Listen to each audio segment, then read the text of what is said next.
السلام علیکم۔ بس یقیناً مشکل کے ساتھ آسانی ہے، بے شک مشکل کے ساتھ آسانی ہے، بس جب تو فارغ ہو تو عبادت میں محنت کر اور اپنے پروردگار ہی کی طرف دل لگا۔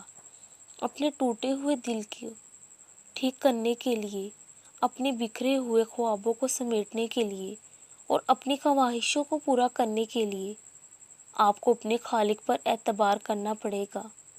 یاد رکھنا کہ آپ کا ٹوٹا ہوا دل آپ کی تقدیر میں تھا، تاکہ آپ کو پتہ چل سکے کہ آپ کے لیے کون اور کیا بہتر ہے۔ ہر ٹوٹے ہوئے خواب، ہر ٹوٹے ہوئے دل جو کچھ بھی آپ کو تکلیف دیتا ہے، ہر نامکمل خواہشات جو آپ کو درد پہنچاتی ہے، سب کو ٹھیک کرنے کے لیے آپ کو یقین کرنا ہوگا۔ وہ الجبار ہے، ٹوٹے ہوئے دلوں کو جوڑنے والا، بکھرے ہوئے خوابوں کو پورا کرنے والا۔ اس پر یقین رکھو، وہ اسے مانگتے رہو، کیونکہ صرف وہی آپ کی تقدیر بدل سکتا ہے، آپ کی دعاؤں کو قبول کر سکتا ہے۔